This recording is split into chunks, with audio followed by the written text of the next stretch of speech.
یہ صبح کا وقت تھا اور دن تھا 14 اگست 2005 کا، جب ہیلیوس فلائٹ 522 انٹرنیشنل ایئرپورٹ سے ایتھین تک جانے کے لیے تیار تھی۔ صبح کے 9:07 پر فلائٹ کو ٹیک آف کیا گیا۔ اس وقت اس میں 115 پیسنجرز اور 6 کرو ممبرز بھی شامل تھے۔ اس فلائٹ کا کنٹرول تھا ہانس جورجن مارٹین کے ہاتھوں میں، لیکن بیچ سفر آخر ایسا کیا واقعہ پیش آیا کہ اڑتے ہوئے جہاز میں ہی سبھی کی ایک ساتھ موت واقع ہو گئی، وہ بھی بنا کسی کو کوئی خروچ آئے یا کسی کا کوئی ایکسیڈنٹ ہوئے۔ ZHS ٹی وی کی ویڈیوز میں ایک بار پھر سے خوش آمدید۔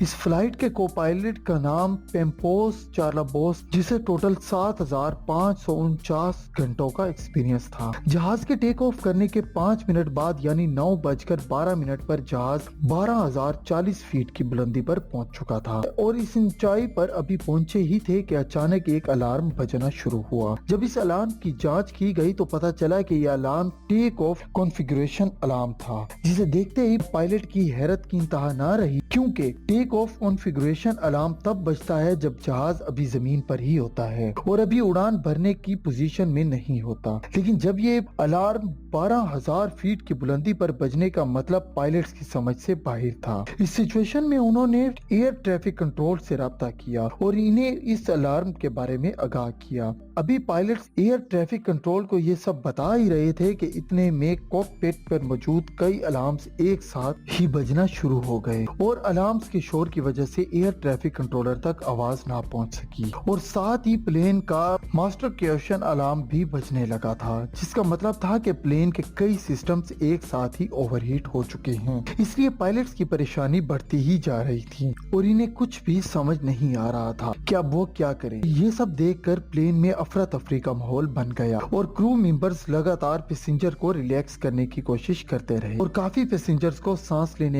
میں بھی کافی دشواری پیش آ رہی تھی، اس لیے ان کے آکسیجن مارکس خود بخود ہی نیچے آ گئے۔ دراصل جب پلین میں آکسیجن لیول کم ہو تو پلین میں انسٹالڈ آٹومیٹری سسٹم سے آکسیجن ماسک نیچے آ جاتے ہیں۔ اس وقت پلین تقریباً 18,000 فیٹ کی اونچائی پر تھا۔ پائلٹ بار بار ایئر ٹریفک کنٹرولر سے کانٹیکٹ کر کے اپنے پریشانی بتانے کی کوشش کر رہے تھے اور لیکن ان پرابلمز کی وجہ سے ان کی بات ایئر ٹریفک کنٹرول تک پہنچ ہی نہیں پا رہی تھی، لیکن اس کے باوجود ایئر ٹریفک کنٹرولر بار بار پلین سے کانٹیکٹ بنانے کی مسلسل کوشش میں لگے ہوئے تھے۔ ایئر پلین کی اونچائی مزید بڑھتی جا رہی تھی۔ ویسے نارملی تو اس ایئر پلین کو اس روٹ پر 1 گھنٹہ اور 45 منٹ کا وقت درکار ہوتا ہے، لیکن تقریباً 10:45 پر پلین کو ایتھین ایئرپورٹ پر لینڈ کرنی تھی۔ 9:34 پر پلین 34,000 فیٹ کی بلندی پر پہنچ چکا تھا اور اس کے بعد پلین 9:37 پر ایتھین کے ایریا میں پہنچ چکا تھا۔ 10:12 سے 10:50 تک Athens air traffic controller plane سے مسلسل کانٹیکٹ بنانے کی کوشش کرتے رہے، لیکن انہیں بھی کوئی جواب نہ ملا۔ 10:45 ہو چکے تھے اور اس وقت پلین کو ایتھین ایئرپورٹ پر لینڈ کرنا تھا، لیکن پلین کا تو ابھی تک کچھ اتا پتا ہی نہیں تھا۔ اس صورتحال کو دیکھتے ہوئے 2 فائٹر جیٹ F-16 کو اس جہاز کی تلاش کرنے کے لیے بھیجا گیا اور کچھ ہی دیر میں جیٹس نے اس جہاز کو تلاش کر لیا۔ ان میں سے ایک طیارے کے پائلٹ نے اپنا طیارہ جہاز کے بہت زیادہ قریب کر لیا، یہ دیکھنے کے لیے کہ اس جہاز میں آخر چل کیا رہا ہے۔ پائلٹ نے دیکھا کہ جہاز میں کو پائلٹ کی سیٹ پر کوئی بیٹھا ہوا ہے اور ساتھ ہی مین پائلٹ کی سیٹ پر ایک بندہ بے ہوش نیچے کی طرف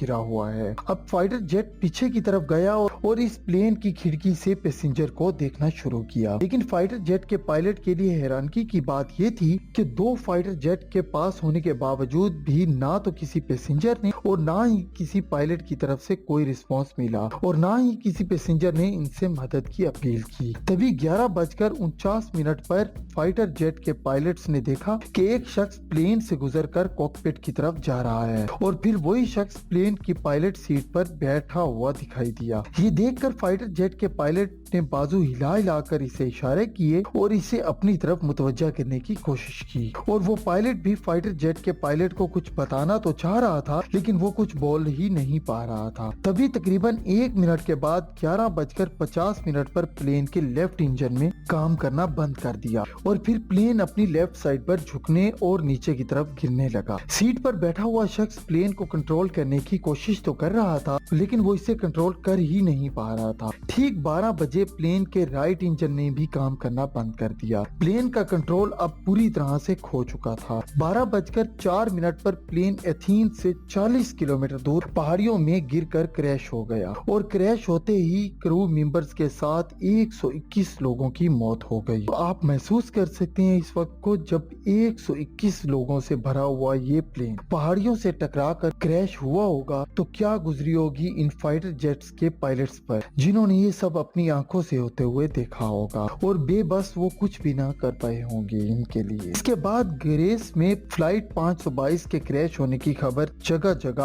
आग की तरह फैल गई। फिर इसी वक्त एक रेस्क्यू ऑपरेशन चलाया गया और तभी 121 लोगों की डेड बॉडीज को एक एक करके तलाश कर लिया गया। जब हादसे में मिले कुछ लोगों की बॉडीज को ऑटोप्सी की गई तो सबको शदीद हैरत के झटके लगे, क्योंकि जहाज में मौजूद ज्यादातर लोग और पायलट जहाज के क्रैश होने से पहले ही मर चुके थे। तो अब यहाँ सबसे बड़ा सवाल ये था कि जब पायलट्स प्लेन के अंदर क्रैश होने से पहले ही मर चुके थे तो तकरीबन 2 घंटे तक प्लेन का कंट्रोल किसके पास था। जैसा कि आपको पहले हम बता चुके हैं कि प्लेन क्रैश होने से पहले हमने एक पायलट को देखा था जो प्लेन से होते हुए कॉकपिट की तरफ गया और फिर पायलट की सीट पर जाकर बैठा था। इसका नाम एंड्रियास पेडोन था। ये वही शख्स था जिसने जहाज को एंड तक पाले रखा था। इसी की आवाज एयर ट्रैफिक को सुनाई दी थी। एंड्रियास को 5 बार मेडे मेडे कहकर मदद पुकार की थी।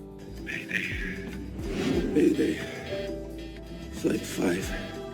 एंड्रियास के पास पायलट का लाइसेंस तो था, लेकिन इन्हें अब तक इतना एक्सपीरियंस नहीं था कि वो बोइंग 737 जैसे प्लेन को अकेले ही कंट्रोल कर सके। लेकिन बावजूद इसके वो फिर भी प्लेन को घनी आबादी से दूर ले जाने में कामयाब हो गए ताकि आबादी में मजीद जानी नुकसान ना हो। जब एक्सपर्ट्स ने इस हादसे के पीछे की असल वजह जानने के लिए तहकीक शुरू की तो इसमें ये बात सामने आई कि जब प्लेन अपनी लेफ्ट साइड पर झुका था तो इसके अंदर का प्योर फ्यूल खत्म हो चुका था, लेकिन अभी भी इस हादसे की जड़ तक पहुंचना बाकी था। जब प्लेन का मलबा इकट्ठा करके इन्वेस्टिगेशन के लिए लैब में लाया गया तो दौरान इन्वेस्टिगेशन एक इन्वेस्टिगेशन ऑफिसर की नजर अचानक एक बटन पर पड़ी। ये बटन प्लेन के अंदर की ऑक्सीजन प्रेशर को सेट करने के लिए होता है। इस बटन को देखते ही इस ऑफिसर को पूरी कहानी समझ में आ गई। जनरली जहाज के इंजन में एक डक्ट सिस्टम होता है जहां से इंजन से थोड़ी थोड़ी हवा इस डक्ट के जरिए जहाज के अंदर पहुंचती रहती है जिससे ऑक्सीजन मिलती है। तौर पर इस प्रेशराइज्ड बटन को ऑटोमेटिकली मोड पर ही रखा जाता है और अगर कभी इसे मैनुअल मोड पर किया भी जाए तो पायलट और को पायलट को इस बात का ध्यान रखना पड़ता है। अब हादसे से एक दिन पहले की हिस्ट्री के मुताबिक बोइंग 737 ये जहाज अपनी रूटीन सर्विस पर गया हुआ था। वहाँ इसे अच्छे से चेक करके इसकी सर्विस की गई और वहीं जांच करने वाले लोगों ने इस सिस्टम को मैनुअल मोड पर करके इसे पायलट के हवाले कर दिया था। पायलट के टेक ऑफ से पहले पायलट और को पायलट दोनों का इस तरफ ध्यान ही नहीं गया कि प्लेन के एयर प्रेशर का मैनुअल मोड ही रह गया है और वो इसी वजह से प्लेन में आहिस्ता आहिस्ता ऑक्सीजन का लेवल कम होने लगा था, जिसकी वजह से अंदर मौजूद सभी पैसेंजर को बेचैनी होने लगी थी। और जब कॉकपिट में बैठे पायलट्स को ये अलार्म सुनाई दिए तो उन्होंने नीचे से वजह जानने की कोशिश की, लेकिन एक बार भी उनका ध्यान इस बात पर गया ही नहीं कि प्लेन का प्रेशराइज्ड बटन तो मैनुअल मोड पर ही रह गया है और इसी वजह से कॉकपिट में ऑक्सीजन का लेवल लो हो गया था, जिसकी वजह से दोनों पायलट्स भी बेहोशी की हालत में जाने लगे थे। प्लेन में ऑक्सीजन मास्क सभी पैसेंजर्स को मिल चुका था, लेकिन कॉकपिट में ऑक्सीजन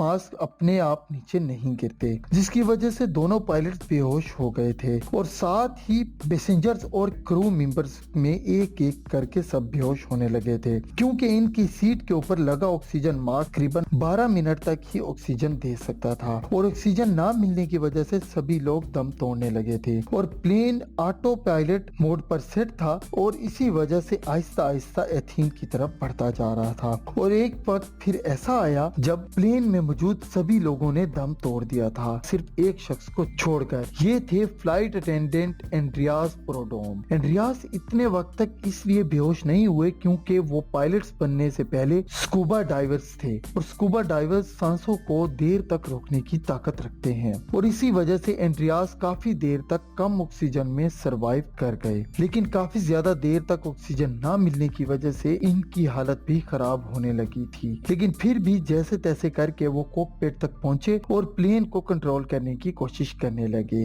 लेकिन एथेन तक पहुंचते पहुंचते ये प्लेन लाशों से भर चुका था, लेकिन फिर भी एंड्रियास एंड तक प्लेन को कंट्रोल करने की कोशिश में लगे रहे, लेकिन प्लेन फिर भी कंट्रोल ना हो सका और पहाड़ियों से टकरा कर गिर कर तबाह हो गया और यूं 121 लोगों की मौत वाकई हुई। इस हादसे के लगभग 15 महीनों बाद ग्रेस केप रिपोर्टर्स ने इस हादसे की डिटेल्स पेश की, जिसमें बताया गया कि इस हादसे के लिए सिर्फ यही एक बटन ही जिम्मेदार था, प्लेन का ये प्रेशराइज्ड बटन, क्योंकि ये बटन इस वक्त मैनुअल मोड पर सेट था। आप सब मुझे कमेंट सेक्शन में ये जरूर बताएं कि आपके ख्याल में इसका असल जिम्मेदार कौन था, वो पायलट्स जिन्हें इस बात का ध्यान नहीं था या वो टेक्नीशियंस जिन्होंने इस प्लेन की सर्विस की और इस बटन को मैनुअल मोड पर छोड़ दिया। उम्मीद करते हैं कि ZHS टीवी की ये वीडियो भी आपको पसंद आई होगी। मिलते हैं ZHS टीवी की अगली शानदार वीडियो में, तब तक के लिए इजाजत दीजिए। अल्लाह हाफिज।